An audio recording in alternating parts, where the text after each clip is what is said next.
PodCastle, episode 672, for March 30th, 2021. Rewind, by Josh Roundtree. Rated PG-13.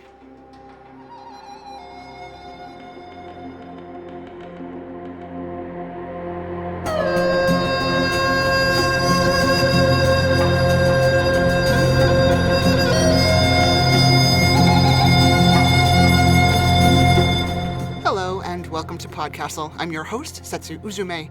Today's story, Rewind, was previously published by the 18 anthology from Underland Press, and it was written for you by Josh Roundtree.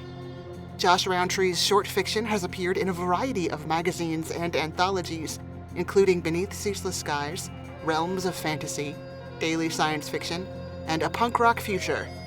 In addition to his previous story here at PodCastle, his audio fiction has appeared in Pseudopod and Escape Pod.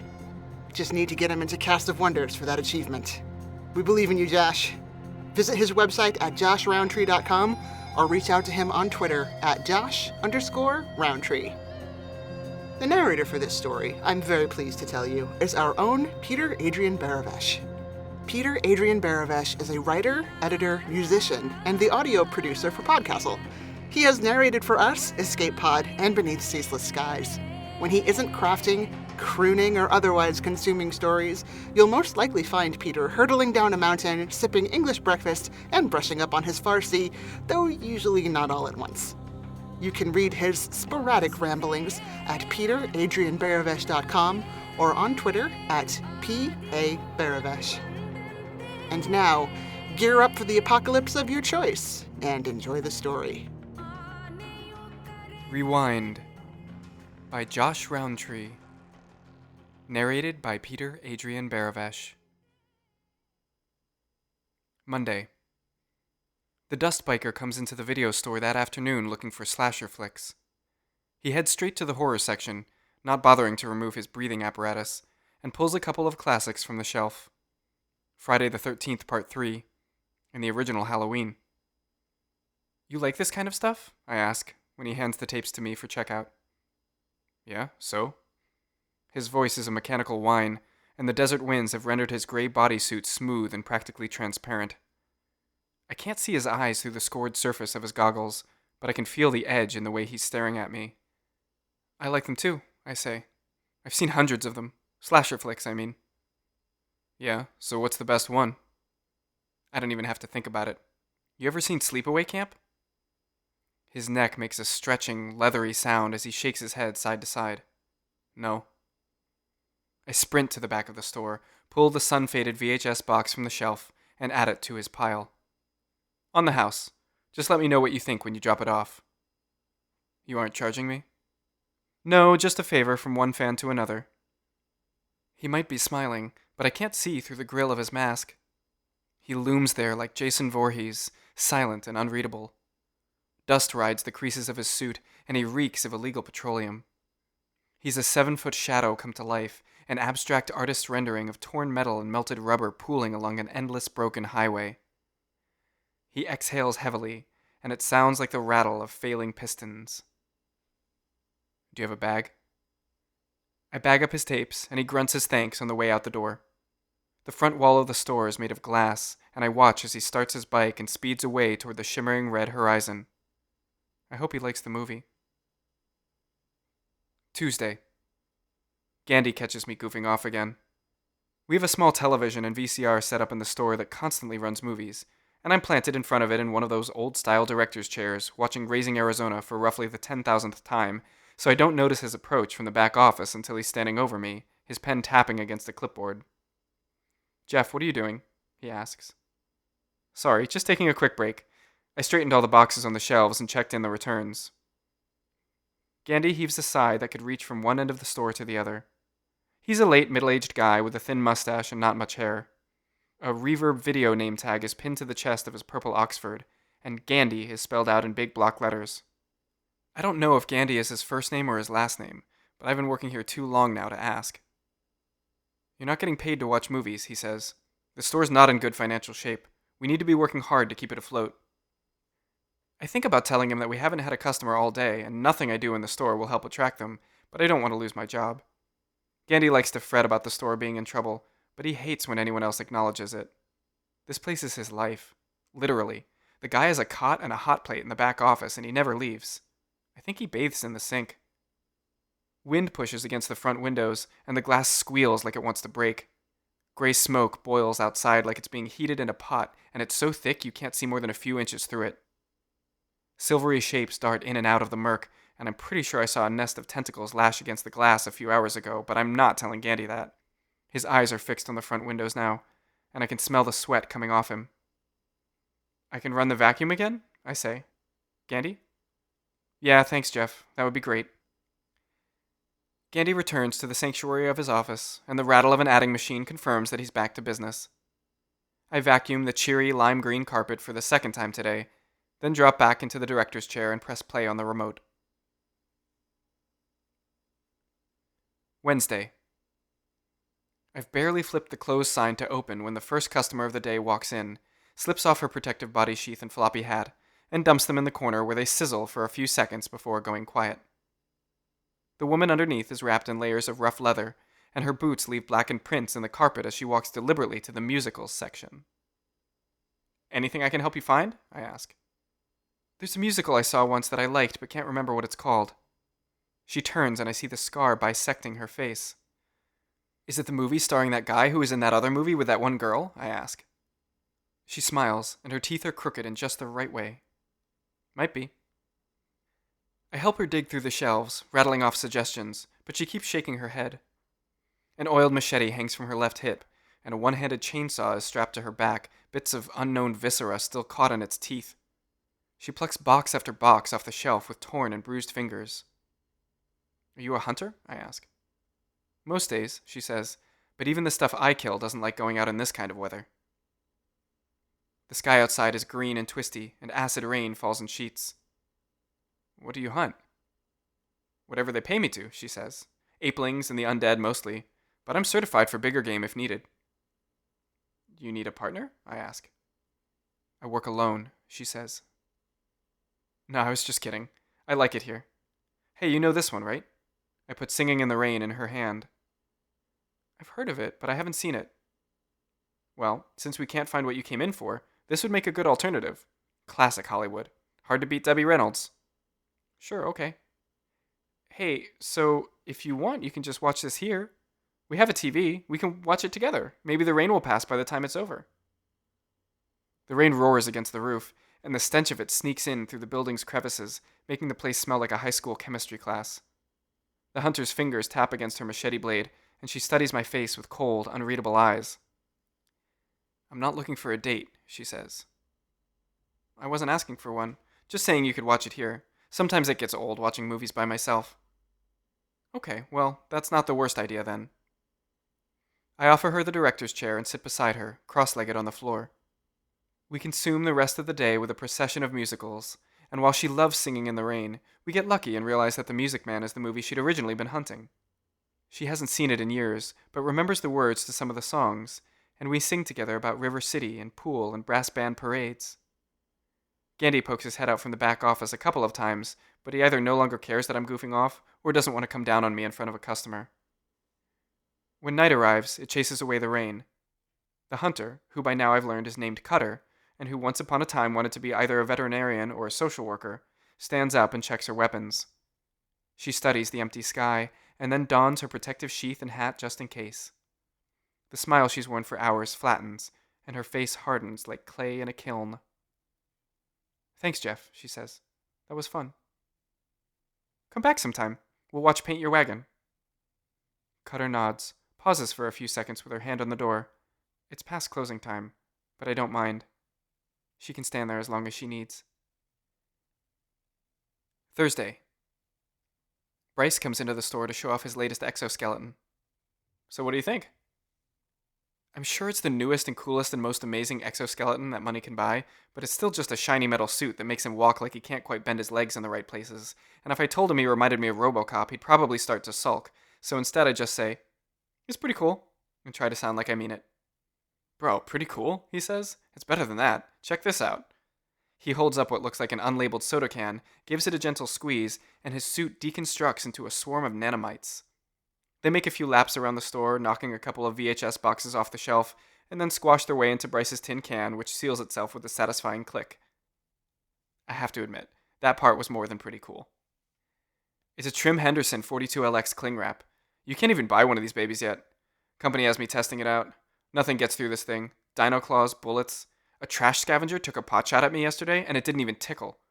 Supposedly it will stand up to gamma cannons too, which I guess I'll get to test out soon enough because the extraterrestrials are forming up on the south side of the vapor waste again, and the company can't sit by and let them get a foothold. Bad for business, you know? Why don't you come with me? The company pays way better than this dump, and you know you want one of these suits. I'm running a pair of tape rewinders that hum pleasantly, thinking that maybe we need to get more of those stickers that read "Be kind, rewind," and wondering what the dirt biker thought of sleepaway camp. I like working here. What for? Jeff, bro, we've been friends since we were kids, but the difference is I grew up. Hey, I like movies too. I've seen Armageddon like 5 times, but you need to start living in the real world. I met a girl, I say. You went on a date? Not really a date. We just watched some movies together. What's her name? He asks. Cutter, I say. That her first name or last name? I forgot to ask. Well, I guess it's a start, he says, but working here is still a dead end, Jeff. Bryce's tin can makes a clattering noise. The lid pops open, and within seconds the nanomites form an exoskeleton around him again. He snaps his head to the side and watches a blue shaft of light tear through the gloom, coming to ground somewhere in the distance, beyond the hills. Green freaks are beaming down a team already. Look, Jeff, I have to go. To be continued, yeah? Time to seize the day, buddy. Sure. Hey, can you put back a copy of Red Dawn for me? I'll swing by later and pick it up. Will do. And pack a coat this weekend. The company scientists are predicting ice. No telling what that means. Coat. Check. Later, bro. Bryce lumbers through the exit and is lifted up by a squadron of hovering drones that carry him away, presumably to defend the profits of innocent shareholders. I finish rewinding the tapes and then settle into the director's chair for a screening of Close Encounters of the Third Kind. I've seen it a bunch of times, but it's still a really good movie. Friday. When the lizard man comes into the store, the air turns as hot as a tropical jungle. Squat, leafy trees erupt from the carpet behind him, and slinky vines drop from the ceiling like streamers at a middle school dance. Fireballs fall in lazy arcs outside like rocks hurled by angry volcano gods. The lizard man's tongue licks in and out, tasting the stale air-conditioned air and turning up the heat even more in protest. I know better than to offer my assistance. Lizard men are single-minded, and he wouldn't have come if he didn't know what he wanted already. Turns out his movie of choice is The Great Escape. He places it on the counter and pushes a pile of gemstones toward me with a 3-fingered claw. This is one of the best movies ever made, I say. The lizard man presses his thoughts into my mind and makes me aware that he's a huge Steve McQueen fan, and that he's pleased that I agree the car chase in Bullet is the best ever filmed, otherwise he would be forced to take exception with me, and that would lead to the likelihood of a gruesome death by beheading or vivisection. He also makes me aware that his name is Alvarado, and that is neither his first name nor his last name, but simply his name. Gandhi comes to the front of the store with his clipboard, notices the vines dangling from the ceiling, and casts a nervous look around the store like he's expecting Tarzan to come swinging in. Alvarado looks at him, and Gandhi freezes like he's been spotted by Medusa. Something passes between the two of them. One tear streaks down Gandhi's face and lingers on his chin. A lot of people have problems with the fact that lizard men can project their thoughts, read minds, and alter the surface of reality, but I can take it in stride. Gandhi isn't as easygoing as I am. He makes a military about-face and hustles back into the office, slamming the door in his wake. A worn poster for Lethal Weapon 2 hangs on our side of the door, one corner unpinned and drooping forward. You've seen The Getaway, right? I'm digging through his pile of gemstones, trying to find one that I can accept to cover the rental fees. Alvarado makes certain that I'm flooded with embarrassment because of course he's seen The Getaway. How could he call himself a Steve McQueen fan if he hadn't seen that one? My fingers clench around a handful of jewels and I lean forward on the counter to support myself against the onslaught of emotion that he forces at me. Eventually, he senses my regret, and he relents. Hey, so these jewels are probably worth millions, and your rental fee is $4.32. I can't make change for that. He gives me another mental push and makes it known that he doesn't require any change. That material things have no value to lizard men, and these are only baubles to dangle in front of humans so they will dance and caper like the uplifted monkeys that they are. I may keep the entire stash, and what's more, if the fear radiating off of my master is any indication, they are sorely needed because Rewind Video has a limited lifespan, like a wolfman with its head caught tight in the maw of a hungry pterosaur. Furthermore, he informs me that his video cassette player is on the fritz, and he will require one of those as well, if we have them for rental. Sure, VHS or beta. Instead of invading my mind, he gives me an exhausted look and flicks his tongue. Kidding, I say. We don't rent too many beta tapes. Our transaction concluded, Alvarado leaves clutching the VCR and his copy of The Great Escape. The temperature begins to cool, and the vegetation becomes momentarily spectral before disappearing altogether. As sometimes happens, the lizard man left some of himself in my thoughts, and for the rest of the day I have the power to turn the lights on and off without touching the switch, and to float VHS boxes from one side of the store to the other like a flock of birds. I'm not sure if it's really happening, or if my brain just tells me it is, but it's a lot of fun either way. Saturday. Bryce was right about the weather. The ice comes in the afternoon, dropping in huge chunks, so that it feels like being in an air raid, and within minutes the parking lot is a solid, shimmering mass. I remember the jacket I left at home as I turned the thermostat from AC to heat. The stuff is 2 feet deep in some places, and by the time the woman and her children arrive, I have to chip away at the frozen bits around the door in order for them to make it inside. We have 5 minutes, she says, so pick something quick. We still have to go to the grocery store and get Lydia's chamber recalibrated before we go home. Don't dawdle, Junie. Junie is a hyperactive little girl who runs for the children's section like goblins are at her heels. There she commences to yank down box after box and toss them to the floor, screaming that all she wants to see is The Little Mermaid and how this is a terrible place because we never have a copy. The woman's second child, presumably Lydia, is encased in an iron chamber shaped like an egg. The chamber skitters around maniacally on spider-like legs, knocking over the director's chair and nearly toppling the TV along with it. When it approaches, I can see the baby inside, a hairless kid with too many eyes and not enough noses. I'm stuck wondering what's worse, sheets of ice or the mutative effects of radiation, when Gandhi walks up and puts the store keys in my hand. I'm leaving, he says. Lock up or don't. Where are you going? Do you have a copy of The Little Mermaid? The mother sidesteps Lydia's chamber as it attempts to climb the checkout counter. We can't find it on the shelf. The only thing remaining on the shelves in the children's section is Junie, who hangs from the highest one like she's trying to rip it off the wall. It's checked out, I say. I can put you on the waiting list. Are you serious? She looks mildly terrified. Yeah, sorry, I say. Store's going to have to close, says Gandhi. You're a pretty good employee, all things considered. You'll be fine. Me? I don't have any other options, so I guess that's that. He slips a tan windbreaker over his shoulders and tosses his Gandhi name tag on the counter. I don't understand at first what's happening as he heads toward the front door.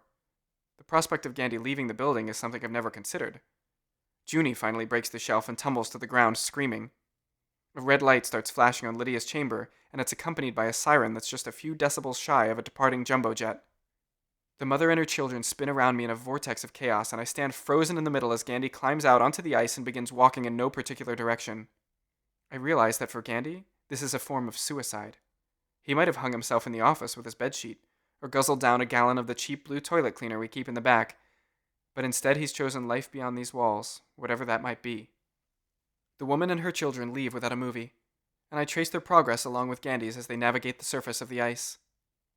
A wall of sleet pushes in and clatters against the windows, causing me to lose sight of them all. It's only then that my brain settles down and I remember a couple of things. We have 2 copies of The Little Mermaid. Also, Alvarado's pile of jewels, which I estimate to be worth about $8 million, is still piled neatly on the counter by the cash register. Sunday. The ice has melted, and the trees are on fire again. Customers rarely enter the store on Sundays. Instead, they drop their tapes in the return slot like spies on a secret mission, eager not to get caught. I hear the clatter of tapes as they come into the receptacle, but when I look up to see who's dropping off, they're gone like ghosts. In the morning's returns, I find our second copy of The Little Mermaid, and all of the slasher movies the dust biker checked out. He's scribbled something in magic marker on the cover of Sleepaway Camp. This was pretty good. Thank you. I spend most of the afternoon in the director's chair watching Groundhog Day on repeat. I slip in and out of sleep, wondering if I have enough of the lizard man's mojo still inside me that I can warp reality. Maybe I could rewind to Monday, start the week again, do it over and over and over, Not so that I can get it right, but so I can just keep living. I'm happy in this place. I'm not ready for it to end. I've always loved Groundhog Day, and the quiet, happy way it manages to be relentlessly melancholy. I don't hear Cutter enter the store until she shakes my shoulder and says, "Hey, wake up." Cutter? You dropping off your movie? I didn't rent a movie, remember? Oh, yeah, right. I stand up, flatten my hair down with my hand, and generally try to look like I wasn't asleep on a Sunday afternoon at work. So, Jeff, I came in to ask if you want to go do something after you get off work. Like, go on a date? You said you weren't looking for a date. She swapped her chainsaw for a sawed-off shotgun, and a leather strap loaded with shells crosses her chest like she just stepped out of a spaghetti western. She shakes her head and gives me a grin that seems to ask just how big of an idiot I can be. All I'm saying is we could go do something fun, together, at the same time. I'd like that, I say. Great, she says. So what do you want to do? We could go to a movie, I say. In a theater. Okay, she says. It's a plan. What time do you get off? I don't really have a boss anymore, so I guess now? Then lock up, she says. We can get something to eat first. My treat. I wanted to ask you something. Is Cutter your first name or your last name? It's my last name, she says. I just go by Cutter at work. My first name is Stephanie. Nice to meet you, Stephanie. I eject Groundhog Day and put it back on the shelf without rewinding it. I can pick up where I left off tomorrow.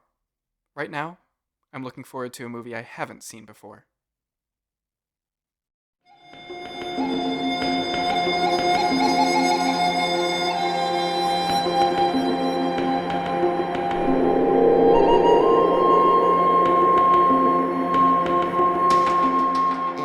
And welcome back. A while ago, I read a somewhat uncharitable article about how people over-dramatize their struggles because they want to feel the high highs and low lows experienced in fiction. I don't remember who wrote it or where it was published, but I know that it used the emotional arc of Snow White as an example. And yet, childhood trauma is real. Corrupt governments are real. Flight from persecution, betrayal, and scapegoating are real. Vast droughts, conflagration, plague. The world we share is churning, and yet we go grocery shopping. We raise kids. Sing along. Things have always been and will always be somewhere between gemstones and chainsaws, and I am so thankful for the folks who keep the lights on and the doors open when you just need to chill for a little while. And that was our show for this week. On behalf of everyone here at PodCastle, our audio engineer and today's narrator, Peter Barabesh, our forum moderator, Aussie your co-editors, Jen Albert and Sheree Clark, along with all of our fantastic first readers like Tierney Bailey, Sophia Barker, Matt Dovey, Aidan Doyle, Amelia Harrington, Craig Jackson, Shamari Kirkwood, Devin Martin, Julia Pat, Hamilton Perez, Shrikrupa Krishna Prasad, Ziv Witties, Eleanor Wood, Caitlin Zivanovich, Julian Jarbo, and Kai Hudson. Thanks for letting us share another story with you. PodCastle is part of Escape Artists Incorporated and distributed under the Creative Commons Attribution Non-Commercial No Derivatives 4.0 International License, which means you are welcome to share it around, but don't sell it or change it. Our music is by Shiva in Exile. Everything we do on PodCastle is 100% donor-funded. And if you'd like to support us, I invite you to join us on our Patreon at patreon.com/EAPodcasts. We'll be back next week with another tale. See you then.